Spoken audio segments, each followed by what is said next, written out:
ဒီမှာ project create လုပ်ရင်တို့ပုံမှန်ဆိုတော့ default setting နေသွားတာပေါ့နော် default setting ကလူတော်များတော့ okay တယ်ဒါပေမဲ့တကယ်ကို detail လုပ်မယ်ဆိုတော့အဆင်မပြေရှိနိုင်တယ်ပေါ့နော်အဲ့တော့ကိုယ်စိတ်ကြိုက်ဒီ setting ကိုပြင်ချင်တယ်ဆိုတော့ option ကိုသွားမယ်ဆိုတော့ general မှာဆိုရင်ဒီမှာ date format ကဒီတိုင်းရှိနေတယ်ပေါ့နော်ဒီတိုင်းရှိနေတယ်အဲ့ဒါကိုကျွန်တော်တို့အဆင်ပြေတယ်ကျွန်တော်တို့သုံးတဲ့ format ကိုဒီမှာပြင်လို့ရတယ်နောက် default view ကလည်းဒီမှာ gun with timeline ပေါ့နော်အဲ့ဒါကိုဒီမှာgam chat file လိုချင်တာလားပေါ့နော်အဲ့ဒါတော့ဒီမှာဖွင့်တိုင်းမှာတော့ဒီမှာ timeline နဲ့ gam chat နဲ့တခါလေးတွေ့သွားတာပေါ့နော်အဲ့မှာအဲ့ဒါကိုတော့ view တွေတော့ဒီမှာပြင်လို့ရတယ်ပေါ့နော်ပြင်လို့ရတယ် okay အဲ့တော့ဒီက save file နဲ့ပတ်သက်ပြီးပြောမယ်ပေါ့နော်ဒီမှာဒီ save လုပ်ရရင်ဘယ် format နဲ့သိမ်းမှာတော့ပေါ့နော်ဘာလဲဆိုတော့ဒီလက်ရှိဒီ Microsoft Project MS Project 2019ဆိုတာ MPP ပေါ့ .mpp အောက်မှာကျွန်တော်တို့ order တို့ Teddy တို့ရှိသေးတယ်အောက်ကိုချက်ကြည့်လိုက်โอเคနော်အဲ့မှာ Microsoft Project 2007အဲ့ဒါ2009အဲ့ဒါလည်း MPP ပဲအဲ့ဒါ project template အနေနဲ့သိမ်းမယ်ဆိုရင် order နေလို့ order တို့ Teddy တို့နဲ့မသိမ်းရအောင်ဘာနဲ့သိမ်းရမလဲဆိုတော့ MPT နဲ့သိမ်းရတယ်ဟိုစနောက်တာနော်အဲ့ MPT ဆိုတာက Microsoft Project template โอเคနော်အဲ့ဒါကိုပြောတာ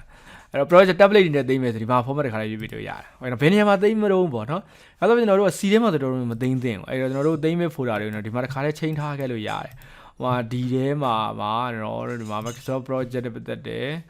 ။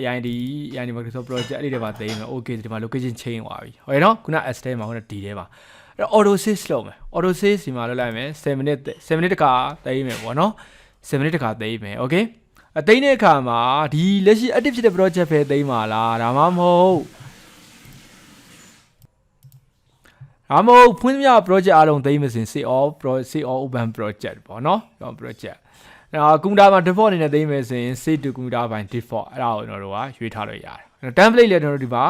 ရွေးထားလို့ရတယ် okay နော်အဲ့လိုမျိုးကျွန်တော်ဒီမှာဒီ save နဲ့ပတ်သက်တာတွေကိုတော့အဆင်ပြေအောင်ဒီမှာအကုန်လုံးလုပ်ထားလို့ရတယ် okay နောက်ထပ်ကျွန်တော် trust centerရဲ့ trust center setting ကိုသွားလိုက်မယ်အဲ့ဒီမှာ legacy format ကိုပြောမှာပေါ့နော် legacy format မှာဆိုတော့ဒီမှာတဲ့ဒီ legacy file တွေတို့ဒီ non default file format တွေဆိုရင် do not open ဖွင့်လည်းမဖွင့်ဘူး do not save သိမ်းလည်းမသိမ်းဘူးပေါ့ဒါကျွန်တော်တို့အဆင်မပြေဘူးโอเคနော်တခါလေတကယ်ကို legacy format နဲ့ non default format တွေ file format တွေကျွန်တော်ဖွင့်ရမယ်အနေထားတွေကြုံလာနိုင်နေဆိုရင်ဖွင့်လို့ရအောင်ကျွန်တော်တို့ကဒီဒုတိယ option လေးကိုရွေးပေးရမယ် prompt one loading file with legacy or non-default file format ပေါ့အဲ့လိုအားလေးရွေးထားမှာကိုဘာလို့စေချင်တာတုံးဆိုပြီးတော့ကွန်ပျူတာပြန်မေးပါဒီ file ကိုဖွင့်ပါလားမဖွင့်ဘူးလားနောက် setting format တွေပြောင်းပါလားမပြောင်းဘူးလားအဲ့လိုမျိုးမေးလို့ရအောင်ပေါ့နော်အပေါ်ဟာတင်သိအဆင်မပြေဘူးလေလုံးဝ do not open do not save ဆိုတော့ဖွင့်လည်းမဖွင့်နဲ့သိမ်းလည်းမသိမ်းနဲ့ဆိုရင်တို့ကအကယ်၍ဒီလိုမျိုး legacy နဲ့ non-default file format တွေနဲ့လုပ်ဖို့လိုအပ်လာရဆိုရင်တို့အဆင်မပြေနိုင်တော့ဟုတ်ပြီနော်အဲ့တော့ဒီ setting တို့ okay တိလိုက်မယ်အဲ့တော့ကျွန်တော် Microsoft Project မှာဆိုရင်အဲ့လိုမျိုး setting တွေကိုကျွန်တော်တို့ကြိုးပြင်ဆင်ထားဖို့တော့လိုအပ်တယ်။အများနဲ့ default setting ဆိုတာအများအတွက်တော့အဆင်ပြေတယ်။ဒါပေမဲ့ကိုယ်တိုင်စိတ်ကြိုက်လို့ဖို့ဆိုရင်အဲ့ဒီရဲ့မှာ option မှာကိုယ်ပိုင် setting တွေဝင်ပြင်ထားမှာပေါ့နော်။အဲ့ဒီမှာဒီ option တွေကိုဒီမှာ file ဒီက option ကနေပြောင်းခဲ့သမျှ format တွေစီ format တွေဒီအသစ်တော့ project တိုင်းမှာတက်ရောက်မှုဖြစ်သွားလိမ့်မယ်။ Okay နော်ဒီ project တင်မဟုတ်ဘူး။ Okay